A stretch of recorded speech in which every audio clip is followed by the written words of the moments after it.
Hello guys, current affairs funda में आप सभी का स्वागत है। मैं हूं आपके साथ अभिषेक शर्मा और आज की इस वीडियो सेशन में हम 25 जनवरी तक के सभी इंपॉर्टेंट करंट अफेयर्स कवर करने वाले हैं। हमेशा की तरह आप इस वीडियो को अंत तक जरूर देखिएगा, आज भी आपको काफ़ी कुछ जानने के लिए मिलेगा। सेशन की शुरुआत करने से पहले आप सभी को बताना चाहूँगा, यदि आप हमारी daily current affairs PDF, weekly PDF, monthly PDF और हर महीने के banking and economic awareness PDF चाहते हैं तो करंट अफेयर्स फंडा का 1 ईयर मेंबरशिप प्लान आप ज्वाइन कर सकते हैं, जिसका लिंक आपको वीडियो के डिस्क्रिप्शन में या फिर फर्स्ट कमेंट में मिल जाएगा।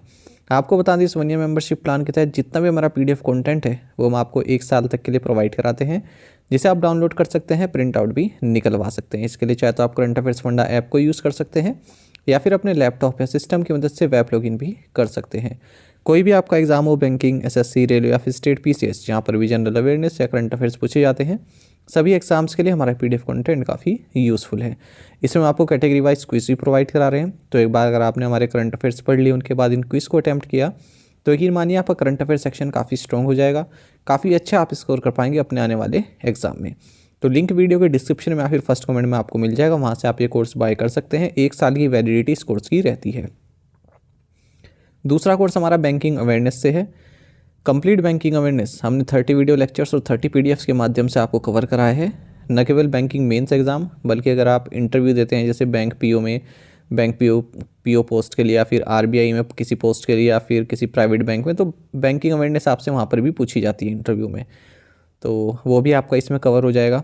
और साथ ही SSC और रेलवे के जो एस्पिरेंट्स हैं, स्टेट PCS के जो एस्पिरेंट्स हैं, उन पेपर्स में जो इंडियन इकोनॉमी के की कंसेप्ट्स बार बार पूछे जाते हैं, वो भी इसमें कवर किए गए हैं, और इंश्योरेंस को भी यहाँ पर कवर किया गया है।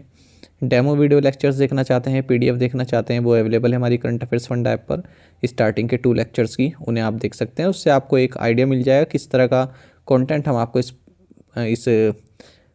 इस कोर्स में प्रोवाइड करा रहे हैं। इस कोर्स की वैलिडिटी 1 साल की है। तो आपको करना क्या है, हमारी ऐप को इंस्टॉल करना है, लिंक दिया गया है कमेंट में, और वहाँ पर आप इन दोनों कोर्सेज में से जो भी बाय करना चाहें कर सकते हैं। कोई भी जानकारी चाहते हैं हमारे किसी भी कोर्स से संबंधित, तो है हमारा कस्टमर केयर नंबर है 8448169188, इस पर व्हाट्सएप करें या फिर कॉल करके भी जानकारी प्राप्त कर सकते हैं। तो चलिए फिर करते हैं शुरुआत इस वीडियो सेशन की। हम इसी तरह सेशन की शुरुआत क्वेश्चन ऑफ द डे से करते हैं, जिसका आंसर आपको कमेंट बॉक्स में करना होता है। पूछ रहे हैं कि राजीव गांधी अंतर्राष्ट्रीय हवाई अड्डा कहाँ है, where is Rajiv Gandhi international airport. Option हैं लखनऊ, प्रयागराज, हैदराबाद या फिर बेंगलुरु। तो जल्दी से आप आंसर कर दीजिए, फिर हम आगे बढ़ते हैं। और इसी तरह के क्वेश्चन यदि आप प्रैक्टिस करना चाहते हैं तो मैं टेलीग्राम पर जरूर ज्वाइन करें। करंट अफेयर्स फंडा नाम से हमारा टेलीग्राम चैनल है।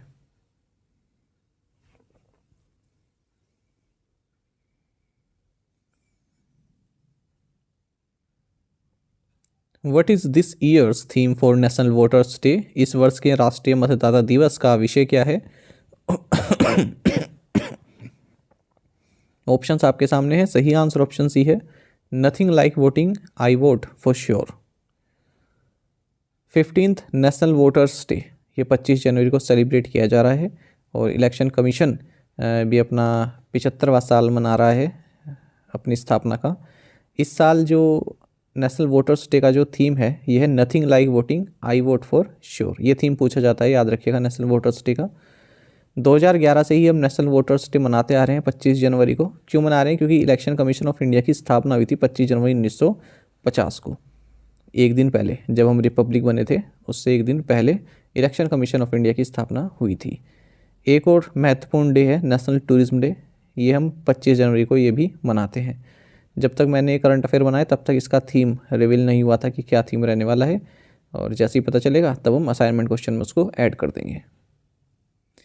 Who recently became the highest ranked Indian chess player on the FIDE rankings।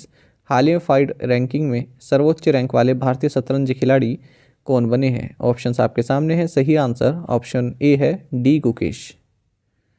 Chess player D Gukesh ये हाईएस्ट रैंक्ड इंडियन बन गए हैं FIDE रैंकिंग में, यानी कि जो FIDE रैंकिंग है चेस की, उसमें सबसे हायर पर जो रैंक है किसी इंडियन की, वो D गुकेश की है।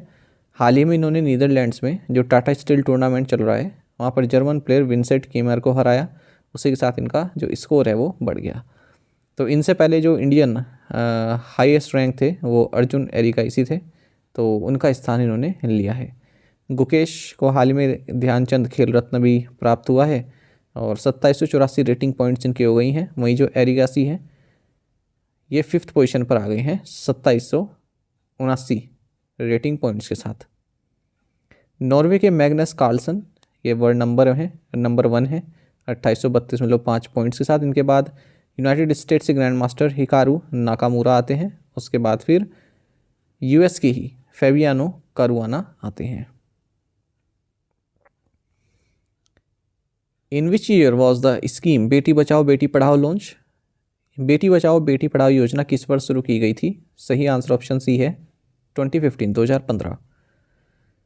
देखिए, एक दशक पहले यानी कि 22 जनवरी 2015 को प्राइम मिनिस्टर नरेंद्र मोदी द्वारा बेटी बचाओ बेटी पढ़ाओ प्रोग्राम लॉन्च किया गया था पानीपत हरियाणा से। शुरुआत में 100 डिस्ट्रिक्ट इसमें कवर किए गए। उसके बाद 2015-16 में फिर 61 और डिस्ट्रिक्ट्स में ऐड किए गए और फिर बाद में कंट्री वाइड 640 डिस्ट्रिक्ट में इसको लॉन्च किया गया। तो ministry of women and child development, health and family welfare, human resource development, इनका एक कोलेब्रेशन रहा है ये स्कीम। कई सारे टारगेट इसमें रहे हैं। सबसे जो महत्वपूर्ण टारगेट वो रहा है कि सेक्स रेशो एट बर्थ बढ़ाया जाए, यानी कि ratio of male to female birth को बढ़ाया जाए हर साल 2 पॉइंट से। दूसरा टारगेट था कि जो जेंडर डिफरेंशियल्स हैं अंडर 5 चाइल्ड मोर्टेलिटी, इसको रिड्यूस किया जाए, यानी कि बच्चा 5 साल के होने से पहले जो मृत्यु दर है उसको कम किया जाए। तीसरा टारगेट था इंस्टीट्यूशनल डिलीवरीज को बढ़ाया जाए, 1.5% पर ईयर तक बढ़ाया जाए, यानी कि ऐसी डिलीवरी जो किसी चिकित्सालय में हुई हो बच्चे की डिलीवरी। फोर्थ टारगेट था सेकेंडरी एजुकेशन में गर्ल्स का एनरोलमेंट बढ़ाना। Which Indian brand ranks highest in the global 500 report? Global 500 report में भारतीय ब्रांडों में शीर्ष स्थान पर कौन सा ब्रांड है? सही आंसर ऑप्शन सी है टाटा ग्रुप। टाटा ग्रुप जिसकी ब्रांड वैल्यू 10% तक बढ़कर 31.6 बिलियन US$ हो गई है, ये टॉप इंडियन ब्रांड है 19th ग्लोबल 500 रिपोर्ट के अनुसार, जो कि ब्रांड फाइनेंस द्वारा लॉन्च की गई है। अगर हम ओवरऑल बात करें ग्लोबली तो टॉप 100 में इसकी रैंक है 60th पोजीशन है इसकी। और उसके बाद फिर टाटा ग्रुप आता है। अगर हम इंडियन ब्रांड्स की बात करें ओवरऑल इन्फोसिस आता है, इन्फोसिस की रैंक 132 है, दूसरे नंबर पर आता है टाटा ग्रुप के बाद। फिर HDFC ग्रुप है 164वीं रैंक पर।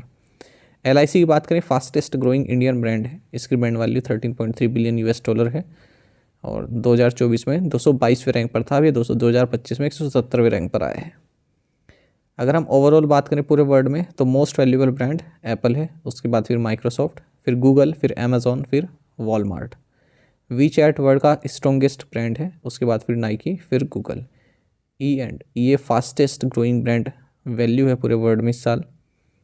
और बिगेस्ट ग्रोथ जिस ब्रांड को देखने की मिली है 2020 के बाद से वो टिकटॉक है।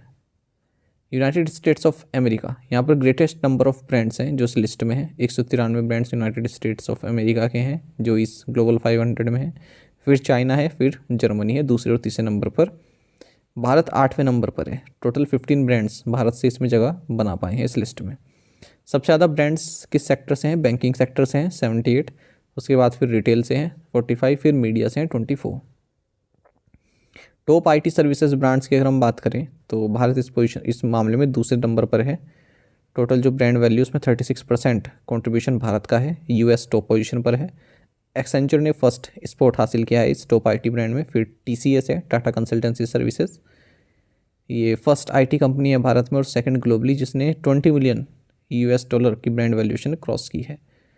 इन्फोसिस थर्ड स्पॉट पर है, ठीक है। और SCL टेक्नोलॉजीज़ ये वर्ल्ड की fastest growing IT services brand है 2025 में। इन्फोसिस ने जो है highest compound annual growth rate achieve की है अगर हम IT सर्विसेज ब्रांड्स की बात करें पिछले 5 सालों में 18.2% की। What is India's rank in the global fire power ranking? Global fire power ranking में भारत का स्थान क्या है? सही आंसर ऑप्शन डी है 4th। तो global fire power military strength ranking release हो गई है। वर्ल्ड की मोस्ट पावरफुल मिलिट्रीज़ की बात यहाँ पर की जा रही है। 145 कंट्रीज़ का डेटा लिया गया है, 60 इंडिविजुअल फैक्टर्स यहाँ पर लिए गए हैं।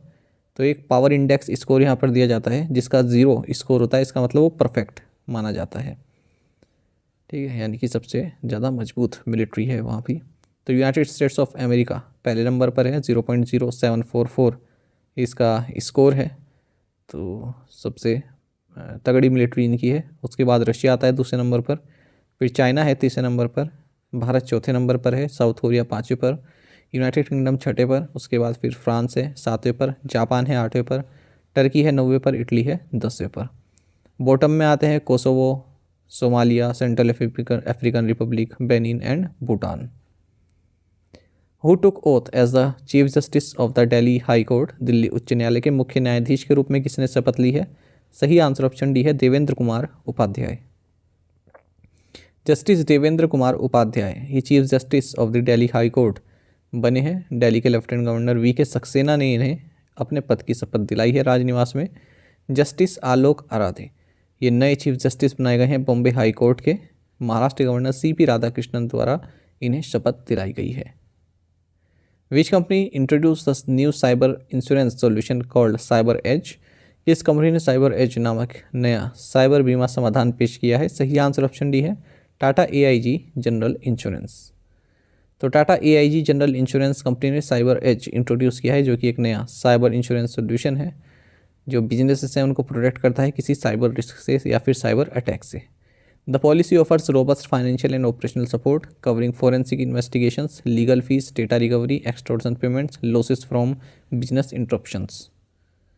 Which state government signed an MOU with Skyroot Aerospace to set up an integrated private rocket manufacturing, integration and testing facility?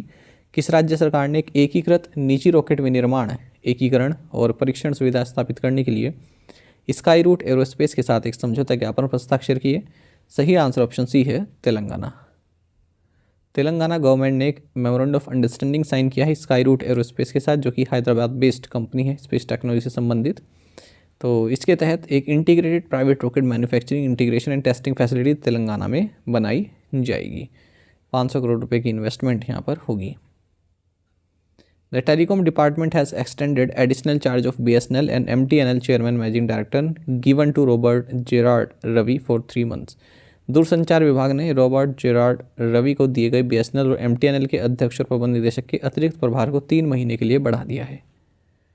तो टेलीकॉम डिपार्टमेंट ने जो BSNL और MTNL chairman and managing director हैं, इनका जो एडिशनल चार्ज है, ठीक है, उसको बढ़ा दिया है 3 और मंथ के लिए। रॉबर्ट जेरार्ड रवि इनका नाम है। 13 जुलाई 2024 को इन्हें एडिशनल चार्ज दिया गया था। इनसे पहले CMD थे PK Purwar. Which ministry hosted the national conference of district magistrates Delhi to accelerate the implementation of the PM जन-1? PM जन-1 के कार्यान्वयन के लिए या कार्यान्वयन में तेजी लाने के लिए किस मंत्रालय ने दिल्ली जिला मजिस्ट्रेटों के राष्ट्रीय सम्मेलन की मेजबानी की? सही आंसर ऑप्शन बी है, मिनिस्ट्री ऑफ ट्राइबल अफेयर्स। तो मिनिस्ट्री ऑफ ट्राइबल अफेयर्स ने national conference of district magistrates इसको होस्ट किया है भारत मंडपम नई दिल्ली में, ताकि प्रधानमंत्री जनजाति आदिवासी न्याय महाअभियान PM जन-1 इसके इम्प्लीमेंटेशन में तेजी लाई जा सके। 15 नवंबर 2023 को ये अभियान लॉन्च किया गया था जनजातीय गौरव दिवस के उपलक्ष्य में। और जो पर्टिकुलरली वल्नरेबल ट्राइबल ग्रुप्स हैं PVTGs पूरे देश भर में, उनकी सोशियो इकोनॉमिक कंडीशंस को बेहतर बनाने से संबंधित है। ये 24,000 करोड़ रुपए का बजट है 3 साल के लिए, 2030 से 2026 तक का। और जो भी ट्राइबल एरियाज़ के हाउसिंग है, हेल्थ केयर है, एजुकेशन है, क्लीन ड्रिंकिंग वाटर है, रोड कनेक्टिविटी है, सस्टेनेबल लाइवलीहुड अपॉर्चुनिटी है, इन सब में सुधार लाना है। 9 मिनिस्ट्रीज एंड डिपार्टमेंट्स इसमें सहयोग कर रहे हैं। Ministry of tribal affairs nodal body है। टू द पॉइंट क्वेश्चंस और उनके आंसर्स देख लेते हैं। Who is the incoming US secretary of state Marco Rubio? In which year was the World Health Organization founded? 7 April 1948। Where is the headquarters of the newly inaugurated national turmeric board? Nizamabad, Telangana. Which amendment of the United States Constitution protects birthright citizenship? 14th Amendment. What should the total fertility rate be to ensure replacement level is maintained for a population? Answer is 2.1 children per woman. आप में से कई students ने बिल्कुल सही answer किया है, इसी तरह से पार्टिसिपेट करते रहिए। चलिए आज के असाइनमेंट क्वेश्चन देखते हैं, इनका आंसर आपको अभी करना है कमेंट बॉक्स में। Where is Chidiya Tapu located? Who is widely recognised as the GI man of India? Which state will host first International Olympic Research Conference? Who is widely credited with first calling Mohanchand Karamchand Gandhi Mahatma in 1915? मतलब गांधी जी को महात्मा सबसे पहले किसने बोला था? Recently, which state in India allowed homeopathic practitioners who have completed a certificate course in modern pharmacology to prescribe allopathic medications? तो इन 5 questions के answer आपको कमेंट बॉक्स में देने हैं। यदि एक क्वेश्चन का आंसर भी आता है तो भी आप हमें कमेंट बॉक्स में अवश्य बताइएगा। ज़्यादा से ज़्यादा संख्या में पार्टिसिपेट करने की आप कोशिश किया कीजिए। साथ ही टेलीग्राम पर हमें जरूर ज्वाइन करें। करंट अफेयर्स फंडा नाम से हमारा टेलीग्राम चैनल है। Thank you guys.